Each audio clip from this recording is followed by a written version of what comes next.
Okay,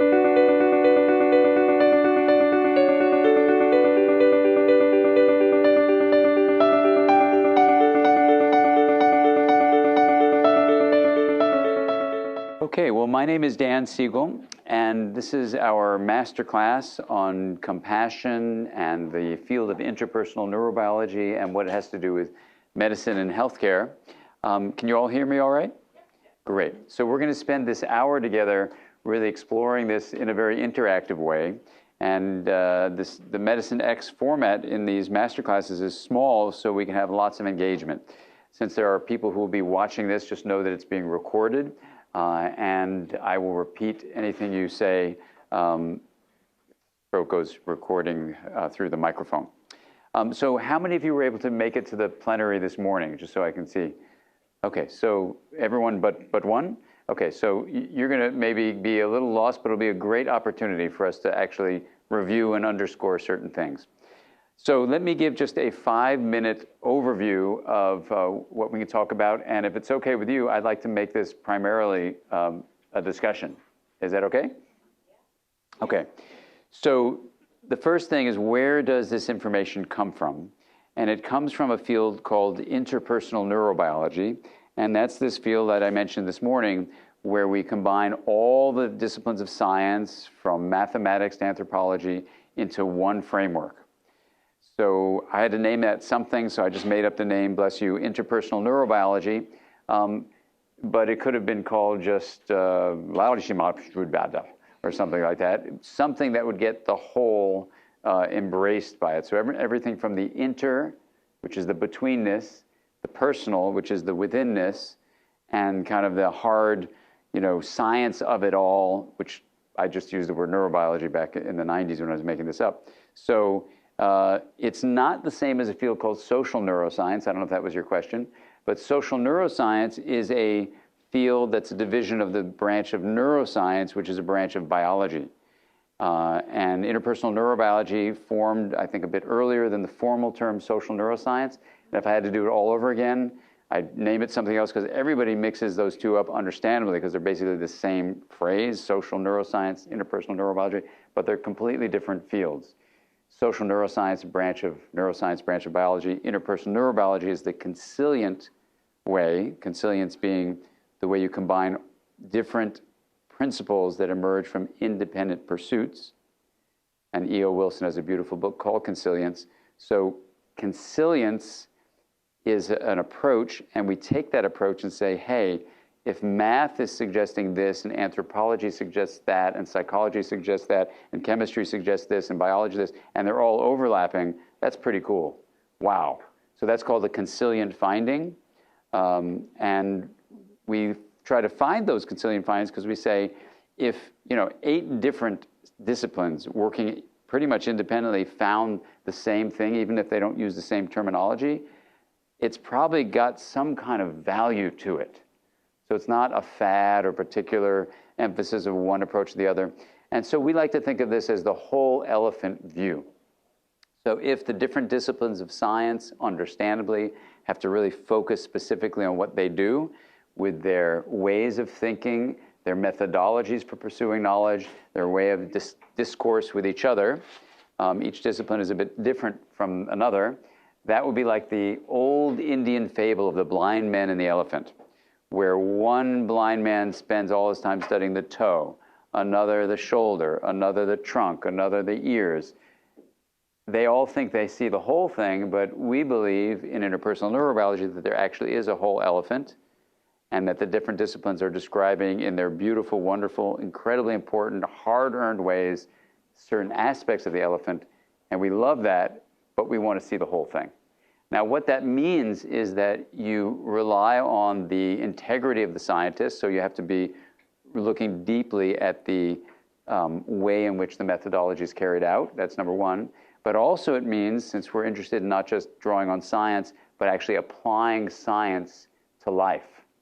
So as we bring science to life, is the phrase we use, we want to really try to improve life. So for medical care, it's helpful. For parenting, it's helpful. For education, it's helpful. I do work in the field of religion, so consulting to different religious groups has been helpful to them, they say. And also, just the general idea of how to be a human being on the planet. How do we understand our relationship to the environment? What's happening with global changes? So I do work through interpersonal neurobiology with climate change issues. So all of that is about applying science and trying to improve life. So that's basically the field of interpersonal neurobiology. And in doing that then, if someone studied the toe and someone studied the shoulder, we make a guess that there's probably a leg connecting the two. And if a scientist hasn't studied the leg, we say, hey, you know, this view of the shoulder and this view of the toe suggests there's probably something linking them. We know it hasn't been done yet, but our guess is it might look kind of like this, maybe with a bend in it that we could call a knee. And they said, no science has studied that thing yet. They said, so what we do is we set up hypotheses that say, go look and see if there's a knee. So one of our hypotheses, for example, is that the mind is not just brain activity. Now this gets a lot of neuroscientists really upset. I've actually had some scream at me in rooms like this, and even in bigger rooms like the one we were in earlier, the plenary. And I say, what are you so mad about? They go, well, we've taken a long time in the field of psychology, in this one case, to prove that the mind is just brain activity, and now you're saying it's something bigger than brain activity? I said, well, at a minimum, subjective experience is not the same as action potentials streaming down neurons.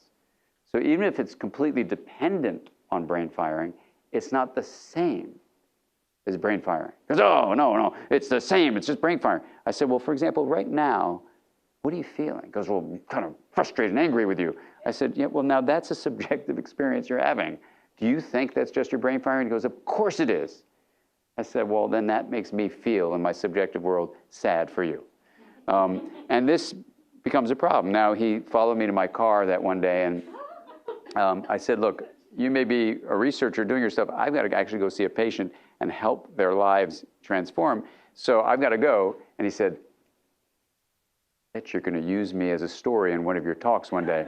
And I said, yeah, but I just won't name your name. So the point is that people are very invested in their particular view. And I totally honor the idea that mental processes like feelings and thoughts and attention and memory and perception are dependent on brain firing, for sure. No one is chucking out the brain.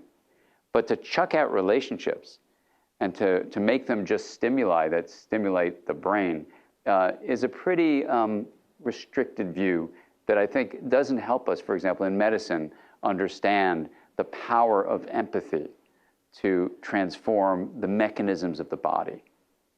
And so for us in interpersonal neurobiology, we listen to those complaints and we say, okay, well, let's see if the hypotheses hold water. So when you take this larger view of the mind, as I mentioned in '92, I didn't give you the details, but I had this group of 40 scientists together, beginning of the decade of the brain. I was just a young student who had become the training director in child psychiatry. So I asked all my teachers to come in, who now, since I was on the faculty, they were now my colleagues. And I said, let's address this head on. What is the connection between the mind and the brain? And there are 40 of them in a room like this. We met a couple times, and the tension was so thick you could cut it with a knife. They were so mad at each other. No one had a definition of the mind. They still don't, besides brain activity. And they couldn't come to a consensus then. The brain was easy, right? 100 billion neurons, average 10,000 connections of neurons to the others, all these synapses and all these things happening, action potentials flowing. The brain was easy. It's connected with the body, they thought. And so, okay, that's easy. What about the mind? Well, the anthropologists in the room would say, well, the mind is shaped by culture across generations in patterns of communication that are embedded in cultural traditions. And the neuroscientists go, what? No, the mind is brain activity. And they would really have tension. So that definition I offered, which I'll repeat here, that I thought to myself, if I'm going to have this group of 40 scientists get along, there has to be some common way of describing or defining the mind that they might accept. So the definition I gave was to think that if an anthropologist is studying energy patterns and how they're shared in a culture as symbolic meaning patterns, which is called information. So energy and information, it changes over time. That's the word flow. If the unit you're looking at is energy and information flow, where does that flow take place? I thought to myself as I was getting ready for this next meeting, I thought, well, the flow is happening within you. Sure, that's basically what the brain is. It's electrochemical energy transformations. That's what it is. That can have symbolic value. So there's an embodied mechanism of that flow, but the flow is not limited to your skin. Right now, between me and you, energy and information is not just staying inside my skin. It's certainly not staying inside my head. That's for sure. It's happening between us, like right now. So then I just said, okay, well, what would the system be if energy and information flow is the fundamental unit? What would that system be? Well, it had those three features I mentioned. It was open to influences from outside of itself. So energy can come from other places and influence your mental life, like how you feel. It's capable of being chaotic. It can be totally randomly distributed and, not predictable, so chaotic. And the third quality is it's nonlinear, meaning small inputs lead to large and unpredictable results.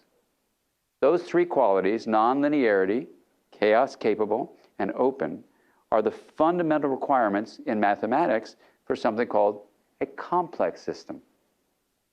Pure math.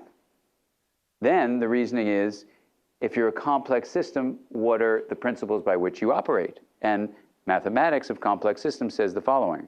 There's something called emergent properties. Emergent means that you don't need anyone programming anything.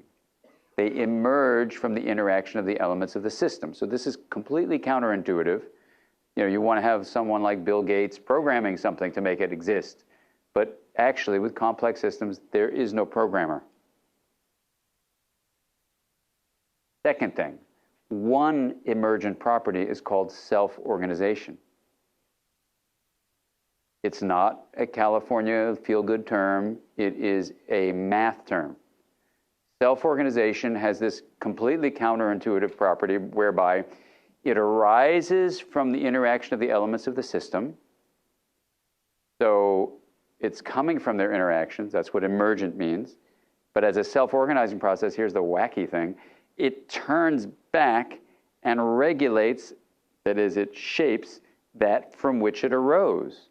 Of course, which then is shaping the interaction of the elements to shape its emergence.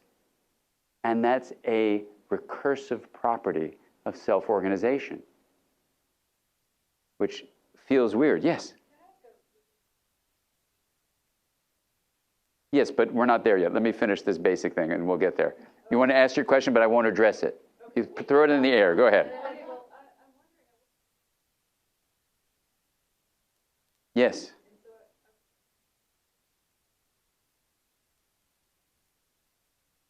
Sure. That's directly related to self-organization. So thank you for the question. Let me get to that in just a few moments, because I want to just make sure this whole thing is clear like this. So self-organization then is this emergent property that turns back recursively and regulates itself. Pure math. And then what we said was that the way self-organization is optimal, and this, I had to talk to so many mathematicians and physicists to get this right, because when you read the equations, it doesn't jump out of the page at you. You really got to talk about it, wrestle with it, and watch the words they use, because they're different than what we use in regular English. Here's the bottom line.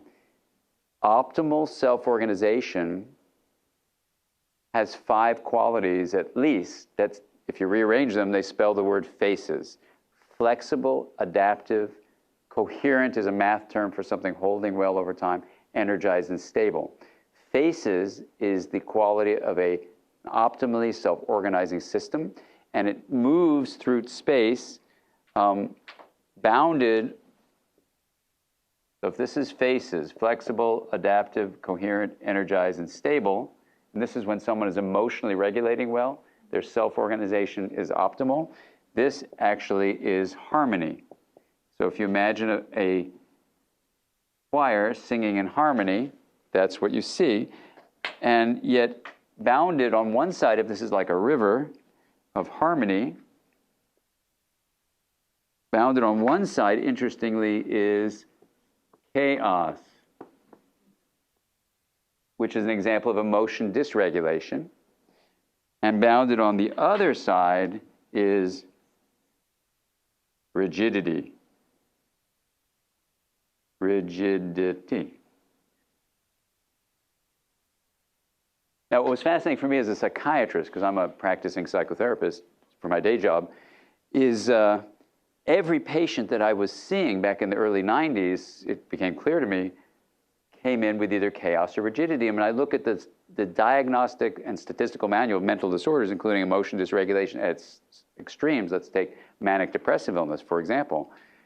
Mania is an example of chaos, depression, an example of rigidity, but besides bipolar disorder, manic depressive illness, you can look at every single disorder, and the symptoms of every syndrome are chaos or rigidity. Yes? Depression. I'm going to sit in my room and not move for 8 hours. And you can flip into chaos and rigidity, and they can flip outside of this. Absolutely. You can have both. It isn't one or the other. In fact, post-traumatic stress disorder is a good example of that. You can have intrusive memories, intrusive feelings in your body, and you can also have avoidance behaviors. And you can have them all at the same time. And in fact, in manic depressive illness, you can have what's called a mixed state. Oh, I just diagnosed you, sorry. So the really important thing in terms of practical applications is this, and this is what we said. And this is back in the early 90s, I said, okay, well, if the mind is the self-organizing emergent property that is where? Within you and between you. It's both embodied, that's the within, and relational, that's the between. And not just relational with other people, that's really important, but also with the whole planet. But let's just call it relational. So it's the self-organizing, emergent, embodied and relational process that regulates energy and information flow. Now, should I write that out here somewhere? I don't know how far this camera goes, so I'm being very aware. So the mind, here's a definition of the mind. You won't see this anywhere, but here it is. It's the self-organizing. Now, that means automatically you know that it's emergent. So you don't have to say emergent because that kind of, people think it's an emergency or something. Self-organizing, here's the crucial thing, embodied, so it's in the whole body, not just in the skull, and this is the thing that makes people upset, relational. And what is it? It's within you and between you, relational. It's a process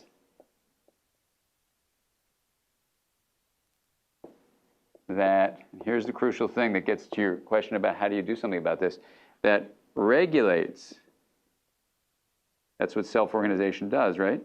Regulates energy, and we described that some patterns of energy of information, so it's a little redundant, but it's energy and information, and what is it? It's a flow. Information flow. So let's make sure we define each of these terms. Flow just means change across time, not necessarily space. So that's very important. That's what flow means. Information is a pattern of energy that has symbolic value. That did not have information. It had textures and features and data, but not information. So information we're specifically defining as a pattern of energy that has symbolic value. That kids who have learning differences can't extract information from what the teacher is given that other kids can. So it's a way of understanding educational challenges. Okay, energy, a physicist tells us, is the capacity to do something that is manifested in different forms. Light are photons. Sound is movement of air molecules. Touching someone is the kinetic energy of putting pressure on their skin, for example. The brain, electrochemical energy. So there's ions flowing in and out of membranes and the release of chemicals. It's all about energy, and energy manifests in different capacities, and that's fascinating in many, many ways. But that's what energy is. Regulation we're going to define in a moment. A process is a verb, not a noun. So the mind, we're saying, is a noun, a verb, not just a word that people usually use as a noun. We said it's between us and within us, and we already defined self-organization and emergence. So we have this the definition is now defined. I want to be clear.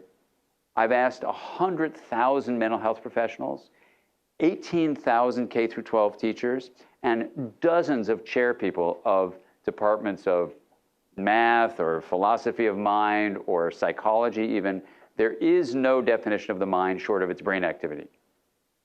None. Of the 100,000 mental health professionals, 95% said they were never even given a definition of what the mental of their profession is. And I'm a mental health professional, I had zero. I'm a psychiatrist, a caretaker of the mind. The psyche is considered the soul, the spirit, the intellect, the mind. Those are synonyms. I was never told what the psyche is. Bizarre. In San Francisco, when I gave the keynote address to all the training directors in psychiatry, I got up there, I said, do you know what psyche is? And like no one raised their hand, there were 700 of them. I said, it's the soul and the mind. It's not the brain. Anyway, you see how exciting this is. But here's the thing, to get to your question, because I want to make sure I address it, and it also addresses what you're bringing up. Here's the key thing. Let's use a color we didn't use yet. So when you define it, first of all, it's kind of good to have a definition because then you can do something about it. But when you define it as regulatory, anything that regulates has two parts. You got to monitor, you got to like see where the bicycle is going, and you have to modify. So the empowerment that we try to do in interpersonal neurobiology, let's say for emotion dysregulation, is the following sequence of thoughts. We say, number one, as far as we can tell from looking at all the science that exists that we can get our hands on, every form of regulation, like you said, emotion dysregulation, depends on this process called integration. So when you come here and say, well, hold on, Dan, how do you create this faces flow? It turns out that the way you do it is with integration. Integration, not as a mathematician uses that term, but as we're going to use in plain English, integration is what leads to harmony. Integration is defined as the linkage of differentiated parts. So that's what this is. That equals the linkage of differentiated parts. What does differentiated mean? It means they're specialized, differentiated.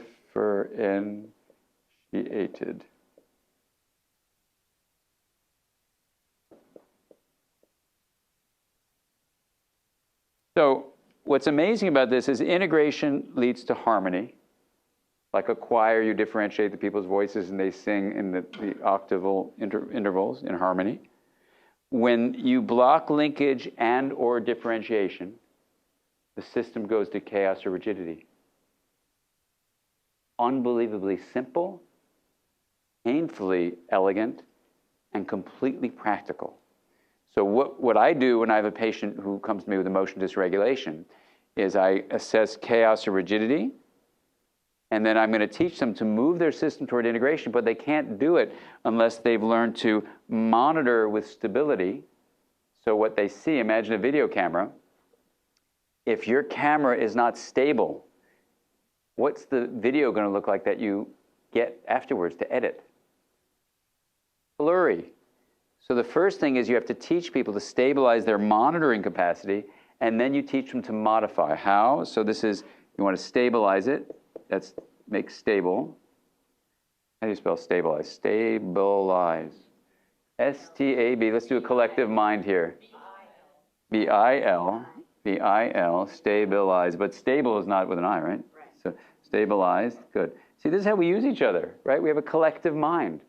You say, well, why would you say you didn't know how to spell stabilize? I don't care. I mean, we're doing this together. Why should anyone know everything? I mean, it's ridiculous. But, okay, good. Well, good. Then we're having whoever invented that. So stabilize, and the modify is toward integration. Okay, so you have this incredibly simple approach. So if you go to my website, for example, and go to resources, MindSight resources, you'll see techniques that help people stabilize emotion regulation. They learn to monitor the internal world and the interpersonal world. What kind of world? Energy and information flow. And then they learn to move it from chaos or rigidity toward harmony by integrating. I wrote a whole book about this where you can see case after case after case called MindSight. There's a general book that helps you do it yourself called The Mindful Therapist. There's a book on how to do it with your children called The Whole Brain Child I wrote with Tina Bryson. There's a book that helps you do it yourself as a parent to integrate your brain called Parenting from the Inside Out. There's a textbook that describes this whole thing for scientists. That's a graduate school textbook called The Developing Mind. There's a book I wrote called The Pocket Guide to Interpersonal Neurobiology that tells you all about this stuff. So, and then I've overseen the publication of 36 textbooks. So all this stuff, there's all this stuff is there. What's fascinating about it is, and this is why I want to finish this blast up and then we'll just open it up, is here's the hypothesis. Psychiatric disorders are all chaos or rigidity or both.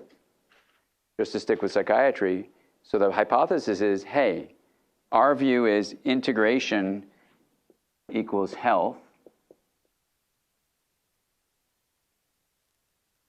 and unhealth is impaired integration. So we said, or I said, back in the 90s, when studies become sophisticated enough to look in the brain, let's say, of people with psychiatric disorders, if this hypothesis is true, you will find impaired integration of the brain. When I tried to publish that in the early 90s, people said, show us the data. I said, well, that's why I'm trying to put out the hypothesis so someone who has the labs can do it. No, you can't do it that way. So I just published a book which said, this is what I think is happening. Well, in the 2000s, what happened? Patients with manic depressive illness, if you look at the studies out of Yale from Hillary Bloomberg, or out of the University of Washington in St. Louis by Marcus Rakel, people with manic depressive illness have impaired integration in the brain. The linkage between the prefrontal region and the limbic amygdala is deficient. So linkage is impaired. People with schizophrenia, impaired integration of the brain, linkage is impaired. People with autism, impaired differentiation. So integration is impaired. And then there are disorders, those ones I just mentioned are not caused by anything parents do. But then I'm a child psychiatrist, so this is a really important thing. It was politically incorrect to do it, but parents can cause mental illness in children. The problem was, back in the 50s and 60s, we said they were causing schizophrenia and they were causing autism. That's wrong, wrong, wrong. Maybe well-intended, but completely wrong and made people feel guilty. It didn't do any good. There are disorders that are autonomous and that develop independent of what parents do. But there are traumatic experiences children can have when they're severely neglected or severely abused. And amazingly, post-traumatic stress is chaos or rigidity. So the hypothesis is you should find impaired integration of the brain. And at Harvard University, what did Marty Teicher find? The areas of the brain that are affected in severe neglect or severe abuse are the integrative areas of the corpus callosum that links the differentiated right and left area to each other, the hippocampus, which links widely distributed memory systems together, and the prefrontal cortex, which links basically up and down and side and side. Integrative challenges in the brain lead to impaired regulation, which is what post-traumatic stress disorder is. So far, every study, without exception, that has looked at the neural correlates, if you will, the brain manifestations of people with either non-parentally caused or experientially caused problems have impaired integration of the brain. There hasn't been one study that doesn't show that. So our hypothesis, which existed way before those studies were done, then is a framework so we don't have to back rationalize. This framework existed before those studies were done, which is good for those studies. You don't want to just prove what you thought was happening. You actually try to disprove what you thought was happening. That being said, here's the idea. At UCLA, a study is being done by David Miklovitz for people with manic depressive illness to teach them to use their mind to change the integrative function of the brain, is the way I would interpret it. To help them learn to regulate emotions by using mindful awareness practice. Kiki Chang here at Stanford is considering the same thing. Doesn't have to preclude medications, but he's adding mindfulness as a training for adolescents and pre-adolescents who are at risk for developing this difficulty with manic depressive illness. The beautiful thing about what here at Stanford, UCLA is being done is you say, hey, even if you have a non-experientially caused impairment to your way your brain is functioning, let's use your mind to grow your brain. I call that snagging your brain. Snag is stimulate neuronal activation and growth. So you can stimulate the neuronal activation and growth of your monitoring capacity, so you stabilize how you perceive the internal world. And then you stimulate neuronal activation and growth, snag, the brain so you can regulate, monitor and modify toward integration. And this is basically, even if it's not an experientially caused problem, the empowerment of patients. So you now have the whole thing of interpersonal neurobiology in a nutshell. A definition of mind, which if you're going to a cocktail party tonight with neuroscientists will make them very upset at you. So just have informed consent that if you want to get some scientists pissed off, just quote this definition. They don't like the idea that it's not just brain activity. And I can, oh good, good. But am I, would you say I'm right in saying that most would, don't use the S word soul, right? Yes, yes, good. So, and look, we got to really respect it. It's hard work. But I think, you know, the thing is we all want to get together as a team. And, you know, the person who taught me neuroscience when I was in medical school won the Nobel Prize, David Hubel, for showing that experience shaped the way the brain was forming early on, you know. And in those days, you know, that was what I was saying. In medical school, you know, people would just treat people like they're a bunch of molecules walking around. But there is an inner essence of subjective experience that no one on the planet, nobody knows how the physicality of our molecular bodies and the subjective nature of our inner mental life, and I'm going to say it in a weird way, co-create each other, but the way a neuroscience would like to say is, how does the brain create subjective experience? Nobody's shown that at all. Is it dependent on brain firing? Of course it is. Is it also dependent on our relationships? Actually, yes. You know, we live in a culture, we live in a community, we live in families, we live in a relationship with people very close to us. We even have a relationship with ourselves, right? And so to leave out relationality from the picture of mental life is just missing a big picture. Yes?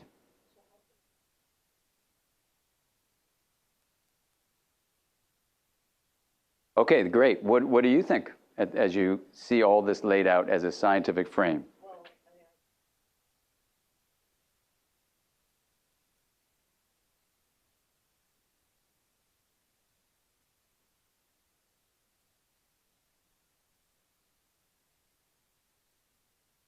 Yeah, so studies show, for example, when a kid goes to college and has a lot of texting with their parent versus calling, it's a very different impact on the body's oxytocin levels, the feeling of closeness and bonding, that doesn't come up with texting. So there's something about hearing the tone of voice, just like you're suggesting, that has a deeper texture than just seeing written squiggles on a screen. So that study and a number of other studies would suggest, you know, that we need more than just texts. So the first practical thing is, of course, because people all can't always get together, is we could say those rich textures of connectedness need energy and information flow patterns beyond just words on a screen. So I would urge to try to do FaceTime, where you're hearing a person's voice, you're seeing their face, and even more than that, it's in real time. So there's something called contingent communication. So when you respond to me and I respond to you, you respond to me and I respond to you, we're being present, the part we talked about, present, attuning, resonating, we develop a trust that's there in real time. When you text, you lob a text, you may get an answer back in a minute, in an hour, in 10 hours. It's really not contingent communication, even if the response ultimately is responsive, it's, you know, and sensitive, it's delayed.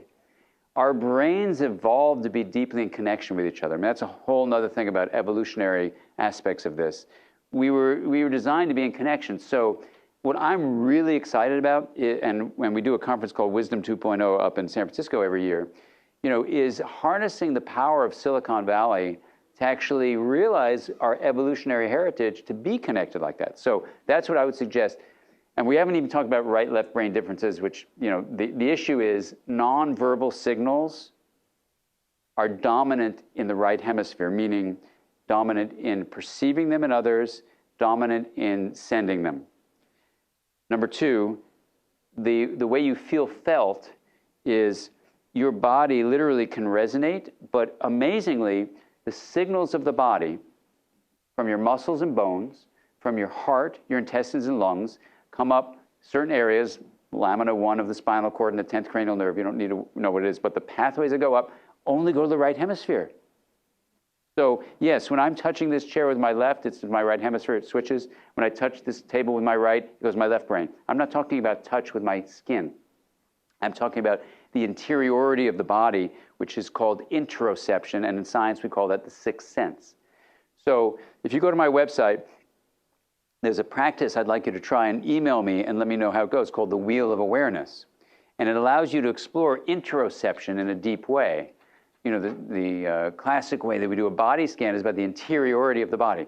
The reason I bring all that up is that it's the interior of the body that is like an antenna that allows you to resonate with others.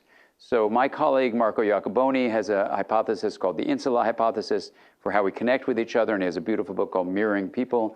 The simple summary is to say that all that interiority of the body, right hemisphere, right anterior insula, right anterior cingulate, right orbital frontal region.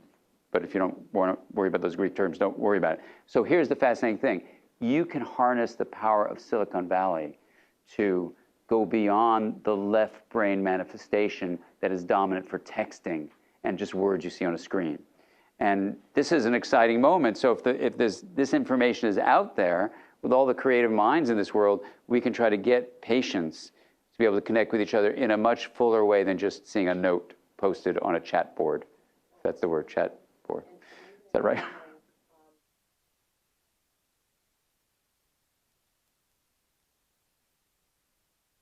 Mm-hmm.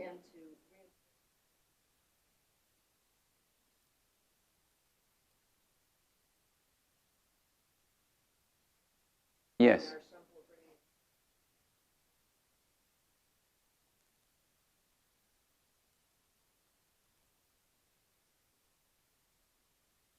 So, you know, what would be cool is to outline, and I don't know if there's an overall organizational structure to e-patient connection, but if you had like an outline, and I'm happy to talk to you about how we could do it either now or later, but where you say, look, we need to be connected to each other, so we need factual information, which is actually dominant in the left hemisphere, so the left hippocampus is dominant for facts, but autobiographical experience is dominant in the right hippocampus, just doing a left-right simple distinction, and actually this is politically incorrect to say this for most neuroscientists, but these days, and there's a book called The Master and His Emissary, if you want to read the first 25 pages about that. So Ian McGilchrist is a good friend of mine, and anyway, it's a long story, but the bottom line is, you could outline for e-patients something like this. You say, the importance is connection.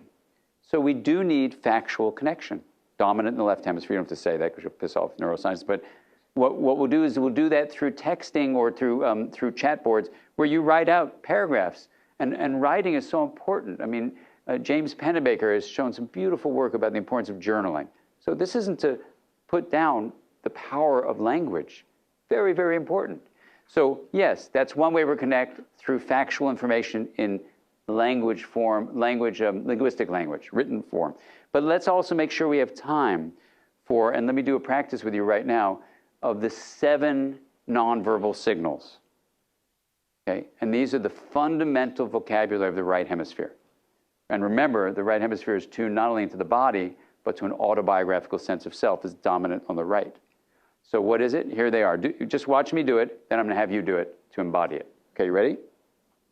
So it's eye contact, facial expression, tone of voice, posture, gestures, timing, and intensity of response. And let's do that together now, and then I'm going to have you do it all on your own the third time. So you ready? Eye contact, facial expression, tone of voice, posture, gesture, timing, intensity. Okay, now you're sort of on your own, but we're all together. Look at each other and let's do it. You ready? I'll help you, but I won't say anything. Say it.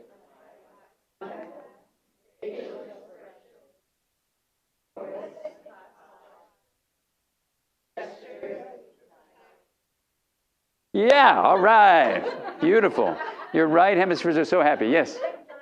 Yes, you've been so patient. I've been noticing you. And so, yes, yes, yes, yes, yes, yes, yes.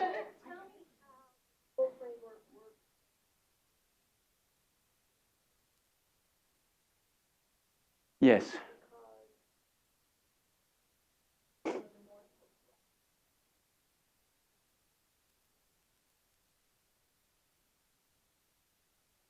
Yes.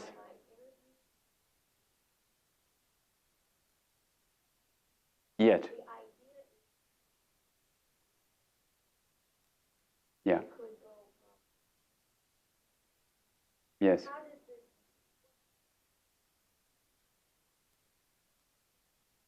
Right. No, it's a great question. Let me repeat it so everyone can hear it. So the question is about autoimmune diseases and what's the role of this framework or mindfulness training for helping either work with people with autoimmune disease or even preventing autoimmune disease and preventing it.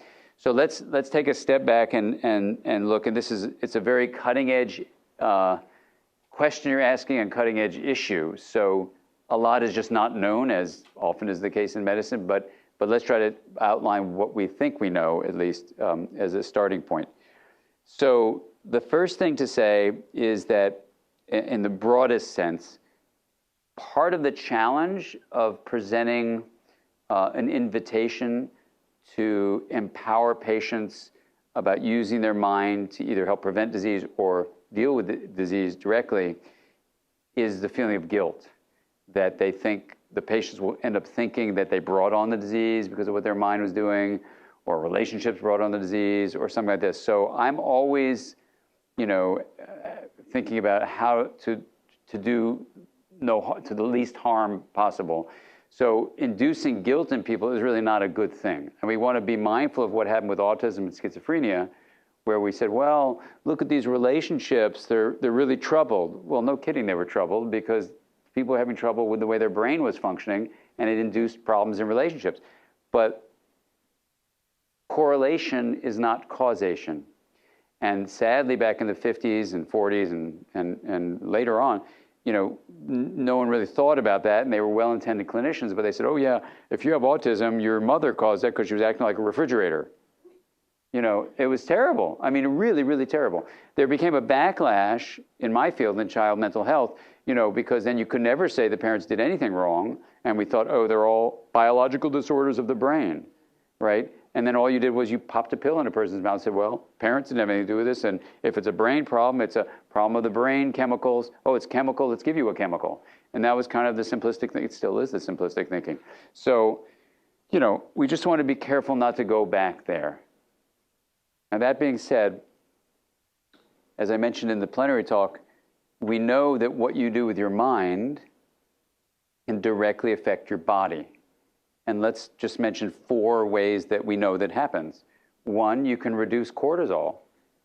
We know that. Cortisol is a hormone that's released under stress, and when it stays at high levels, it's both toxic to the body and toxic to part of the body, the brain.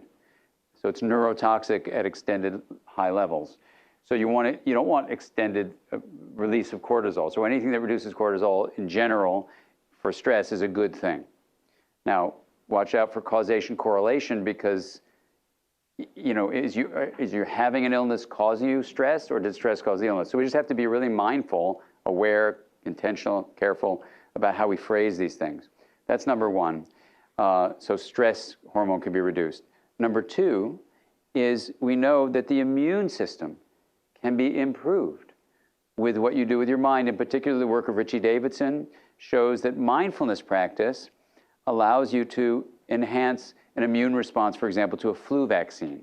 That's carefully demonstrated. And the degree of improvement of the immune function is directly related to what's called the left shift, which basically just means in the frontal area of the brain, you have 2 correlating areas in the left frontal region here. If that's more activated, then when there's a challenge, you approach the challenge, rather than if your right similar area is activated, you withdraw from the challenge. So if you have a challenge of a disease, for example, you want to have a left shift. So you say, hey, this is really difficult to take these pills every day, to have this ache, this pain. Oh my God, I have to go to the doctor. Those are challenges. I mean, I was just there with my father-in-law who just, passed. And boy, we had to really just be, all of the family taking care of him, had to be just mindful and give ourselves a left shift. Say, okay, this is the challenge for today. You can't breathe. Let's go take care of it. Rather than, oh my God. So the left shift is correlated to immune function. So that's a brain function change. And I said 4, let's make that 5. So 5 things that the mind can do. Change the actual function of the brain to give you what some people call the neurosignature of resilience. If you had to quickly say, what does it mean to be resilient? It means, hey, when you're faced with a challenge, you say, bring it on. rather than blah. I mean, not that that's scientific to say blah, but that kind of thing. Okay, so what we say, cortisol decreasing, immune function increasing, left shift of the brain. You're also, just parenthetically, integrating the brain. So if you had to summarize, what does mindfulness do? It makes the brain more integrated. What's called the connectome, or the default mode, is more interconnected. The differentiated parts are more linked. That's the quickest way of summarizing mindfulness in the brain. That's what it does. It makes it more integrated. So therefore, regulation is better. Regulation of attention, emotion, relationships, empathy, all those things are improved with mindfulness practice. That's been proven. Okay, so, or I shouldn't say proven. That has been supported by extensive research. You should never say the word proven, right? Okay, now we're on number 3 or 4, wherever we're at. Telomerase levels. Being present, which you don't have to have from meditation, but you can develop with meditation, mindfulness meditation. Being present, which means being in a receptive state rather than a reactive state. And I'll give you a little example of that in just a moment. So a receptive state, well, let me give you the example to see what that's like, but let me finish the list and then we'll do the example. So telomerase levels, what's telomerase? Anytime you hear ASE at the end of a word, it means it's an enzyme. So ACE, that's telomere. Telomeres are the ends of chromosomes. Telomere ACE, pronounced telomerase, is an enzyme that repairs and maintains the ends of your chromosomes. Why is that important? Because when your cells turn over, they're dividing and the chromosomes are unraveling and they have to come back together. If you don't have the caps on your chromosomes and telomeres, they fall apart and your cells die and you die.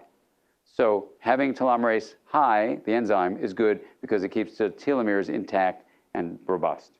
So that's health. What you do with your mind changes the enzyme that repairs the ends of your chromosomes. Unbelievable, but true. Yes? Those are double-blind studies that are researched. If you look up Alyssa Epel, E-P-E-L, and Elizabeth Blackburn, who's the woman who won the Nobel Prize at UC San Francisco, they have extensive publications on that. Well, I mentioned those works, yeah. So that would be in Mindsight. It would be in, it's in Brainstorm. I wrote a book for adolescents to learn this stuff, Brainstorm. But you would read it, you'd see it in Pocket Guide. Alyssa Epel and I just wrote a chapter that I think will be in a book called The Handbook of Mindfulness in Medicine or something like that. So if you contact us at the website, if that chapter is published, we can release it, but it'll be in that book. Yeah, you're welcome. So, mindfulness, a ton of schools, yeah, because I'm in a program at Garrison Institute where we help coordinate all of them. Yeah, absolutely. Okay, so that's another thing. So your chromosomes are being improved. The most controversial one is one that was published in 2 studies in December 2013. A study showed that even after 24 hours, that is a day of practice of mindfulness, you actually change the configuration, this is the most relevant to your question, of the epigenetic control, and I'm going to describe that in a moment, of the area of the genome that prevents inflammatory disorders like autoimmune diseases. So this is the most relevant to what you're asking about. The other study, there's a big fight now going on in literature, and scientists can get really intense with each other. Let's use that word. So I'll just say that the study I'm going to quote has a publication that just came out last week that rips it apart. And then there's a defense of the study that was published. And so you can read both sides for yourself. So let's just say it's controversial, but the controversial study was published. The lead author is Barbara Fredrickson. And this was published in the end of July 2013 in the Proceedings of the National Academy of Sciences, one of the most prestigious journals in the world. And what the study showed was that in individuals who have what's called eudaimonia, so this sense of connection, compassion, meaning, and equanimity, that defines eudaimonia, and mindfulness, by the way, in the paper by Urey et al. In 2004, shows that what mindfulness really creates, instead of hedonia, where you're happy, you go to Las Vegas, you have all this thrill, you actually create eudaimonia. So the Urey paper from 2004, combined with the Fredrickson paper in 2013, July, combined with the December 2013 paper on mindfulness, support the following statement. This gets to your fundamental question. That if you believe it, and of course it's a controversy, so this is why I always say it's supported by and argued by and all this stuff, but the issue is you can develop eudaimonia, a sense of connection to something larger than yourself, which gives you a sense of meaning in life, a sense of compassion, caring for and wanting to help other people, and a sense of equanimity, which is when I get emotionally unraveled, this is the emotion dysregulation question, I come back to baseline relatively quickly, that's equanimity. I can develop that with mindfulness practice. So what they showed was that, and now I have to give you a whole quick talk on how many of you understand epigenetics, that whole issue? Okay, so not many people, so let me just give you the quick summary. You know, every one of our cells, but red blood cells, has chromosomes in the nucleus of the cell. The chromosomes are made up of DNA, deoxyribonucleic acid, which is basically what comprises your genes. The different genes only influence you when it's called genetic expression, when the gene is expressed. What genetic expression means is that the sequences of DNA get turned into protein amino acid sequences and change bodily structure and bodily function, therefore. The simple thing to say is it's kind of like a book. The sequences of nucleic acids are the words in the book, and those genes are like chapters of the book, and the chromosomes like the book. And if you're a librarian and you hate a book and say, I'm not going to let anyone read this, the book will have no impact on the world. It doesn't matter that those words are written on a page. The same thing is true with a gene. If you're a gene with a sequence of DNA and you never are allowed to be expressed, your sequence makes no difference. So genetic expression is everything. Now, what determines genetic expression, we've just discovered in the last 12 years, so this is a really hot subject, is called what's on top of genes, both functionally and structurally, so it's called epi.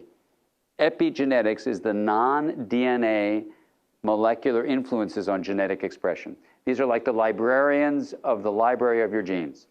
So you have it's called a histone or a methyl group or other non-DNA molecules. And the three really important things for our discussion here are, number one, the expression of genes is shaped by epigenetic molecules. They're non-DNA molecules. Number two, what you do with your mind and your experiences in general changes those molecules. And number three, this is the hardest one for me to say, we have preliminary evidence that you inherit epigenetic adaptations of your grandparents. Oh, wow, it's right. So it isn't Lamarck. Well, it's kind of like Lamarck, if those remember biology, but the issue is that you're not changing genes, you're changing epigenetic control of genetic expression. And those are passed through the sperm and the egg. All that being said, what we don't know is, can you reverse those changes through therapy as an adult? And in terms of your question about interventions, what Barbara Fredrickson's study showed and the other studies show is this: optimal use of your mind to create eudaimonia appears to change the very epigenetic molecules that are sitting on the area of the genome that regulates the avoidance, if you will, of inflammatory diseases, like certain forms of diabetes and certain forms of cancer. So I have a student, one of our colloquium participants, who has diabetes, and she was so upset.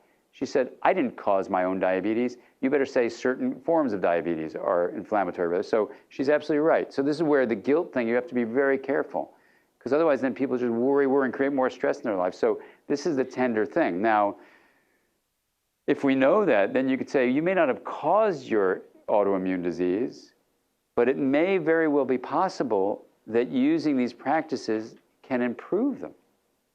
You're going to reduce cortisol, you're going to improve immune function, you're going to increase telomerase levels, you're going to optimize your epigenetic control of inflammatory things. So I think the most parsimonious thing we should do as a team of people who are thinking about this, patients, clinicians, all sorts of things, is the following. Say, look, if you're facing a disease, an autoimmune disease, lupus, for example, if you're facing an autoimmune disease, some forms of diabetes are inflammatory related, even heart disease you probably know now. heart disease is thought to be primarily inflammatory. Now, obviously, diet is very important, lifestyle. You got to sleep well, you got to eat well, you got to avoid substances that, for people, for example, who are gluten sensitive. This is a whole big argument. But gluten, continually taken into someone who's sensitive, can lead to all sorts of inflammatory problems. So you can meditate till the cows come home. If you keep on eating bread, you're not going to be doing so well. So we have to realize that there's lots of ways we interact with the environment. So assuming that all that is taken care of, it's not going to hurt anyone if we're not inducing guilt to just say, hey, you've got an autoimmune disease. That's a challenge. We have a practice called mindful awareness training that will help develop the neurosignature of resilience. It will alter your physiology. So we are not saying, just like we do with the bipolar studies, we don't say, oh, your parents caused you to have stress and therefore you have manic depressive disorder. No, no, no, no. But mindfulness training can improve integration in the brain if you have impairments integration. Well, for anyone, it can improve integration. So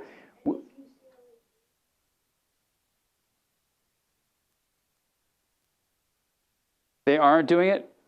Even with our Professor Irwin, Mike Irwin, running the program, because he's now taken over the Mindful Awareness Research Center. I would say it's not tripling. Okay, all right, that's good. Because we, our department at UCLA is the psychoneuroimmunology program, the Cousins Center.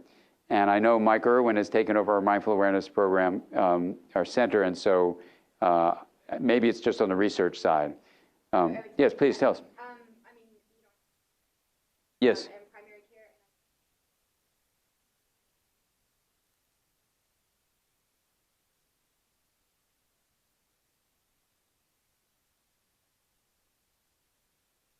Yes.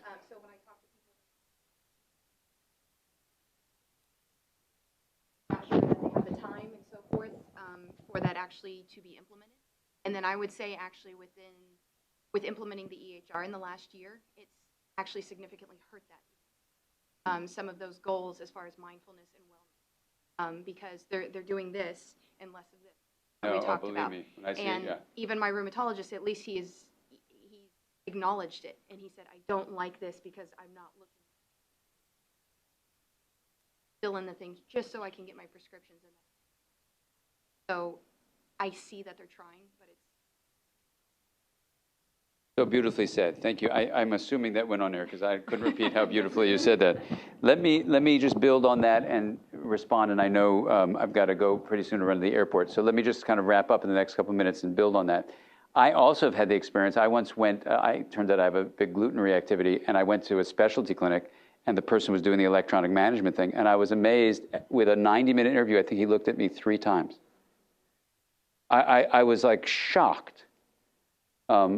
Not to mention that I'd filled out every question he'd asked. I filled it out already. I'd spent an hour and a half doing it myself. And then he was asking, and I just said, this is like unbelievable. And it was a specialty clinic for reactivity and gluten and all this stuff. So that was kind of strange. So we should all take a deep breath. And I think the moment we have here is to really think, wow, we could shift this. Because if you say the mind is embodied and relational, then a clinician who's being forced to not have the nonverbal signals that allow the right hemisphere to get involved in the act of connecting is really impeding the health process, period. So it's not just that, I'm more efficient. You're actually impeding the process. So we need to say that. And then for the patient, in terms of empowering patients, I think the whole shift in attitude is that this is a team experience, right?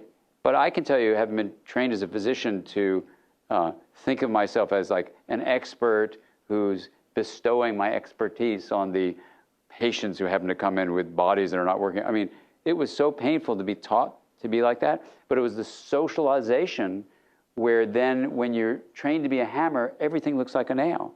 And you start pounding screws into the floor, So we need to take a deep breath and back away from that and realize that the socialization process can be transformed.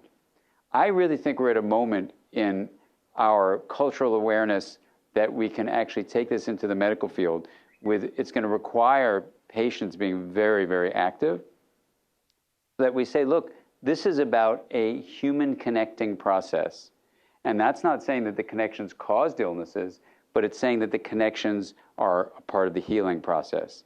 That the mind can be defined, we have it here, that we can actually use this definition to say, how do you allow the experience to be integrative? And when a clinician is looking at that screen, they are not integrating. They're just not. And so we have a quick term to say that. This is not an integrative experience. What? Yeah, this is not going to be helping my healing by you doing that. And see what they say.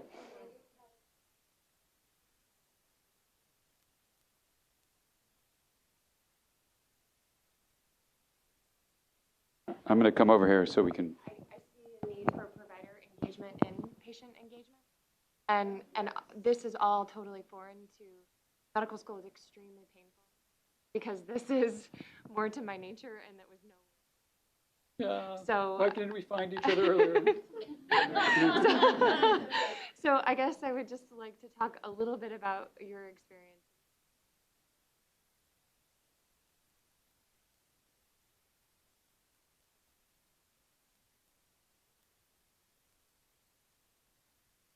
How can we help them without feeling blame too? Because I know they're also really sick of getting the finger. Yeah.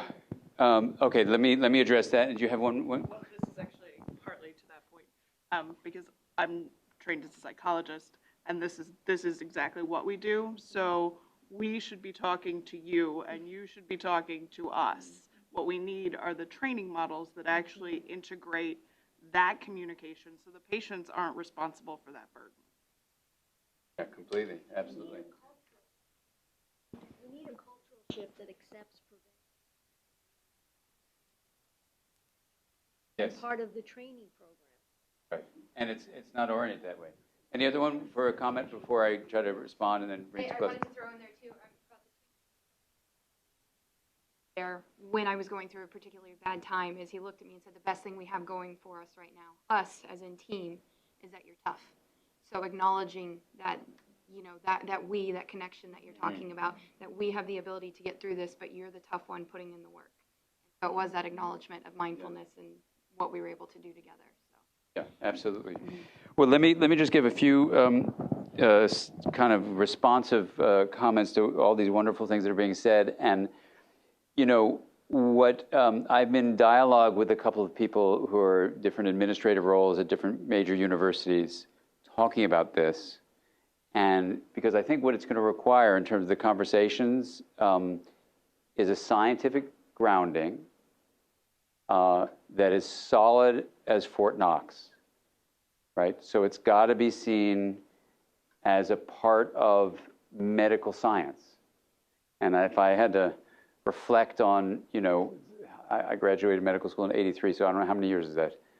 These 31 years of being a practicing physician, I would say that everything I've done in this interpersonal neurobiology world is to try to create this Fort Knox scientific foundation that looks at these issues. Now, what we can do then, and what I'm talking to these administrators about, is how do we actually take research medical schools that then can take a stance about the nature of the healing process, about the idea that the medical model that's about disease and bodies walking around with malfunctioning molecular configurations is actually missing the point.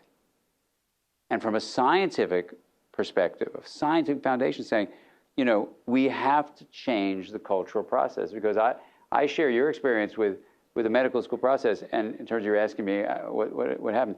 I mean, I had to drop out of school myself. I thought about doing a bunch of other things. Ultimately, I came back to school with this word mindsight, which I said, you know, there must be something about the internal nature of our experience that's in our connection with each other that has something to do with something good. I don't know. And I used that word constantly when I went through schooling.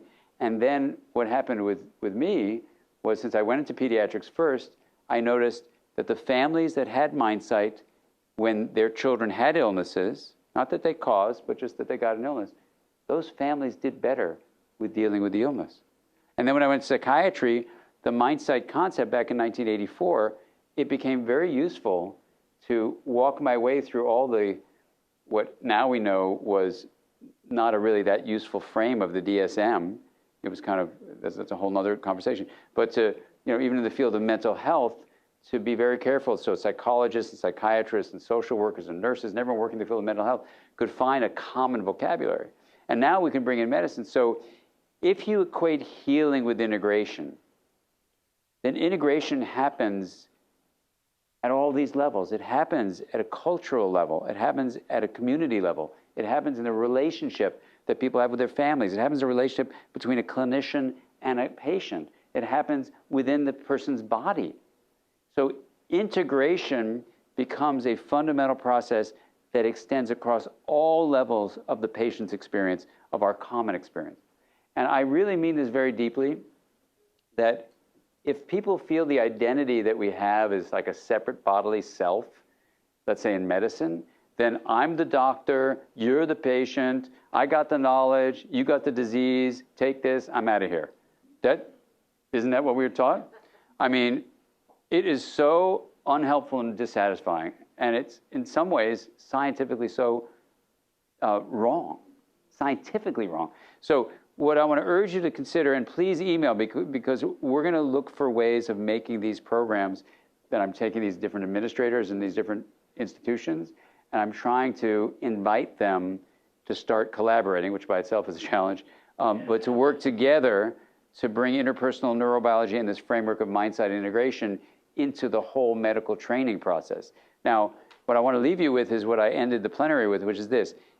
Our identity as a self in modern culture, including medicine, says that my self lives in this body. So I'm just an I or a me. This is just a separate self, and you got a separate self.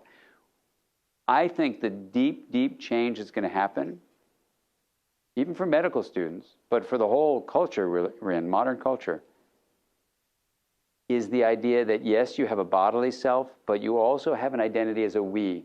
And when you bring those two differentiated experiences together, you get this concept of we, MWE. And if a medical student enters the honored training of becoming a physician or nurses or psychologists, anyone who's a clinician, and realizes that it's not me doing it to you, it's we healing each other, I think we can make huge positive changes in the world. So thank you very much for your attention. It's been an honor to be here with you.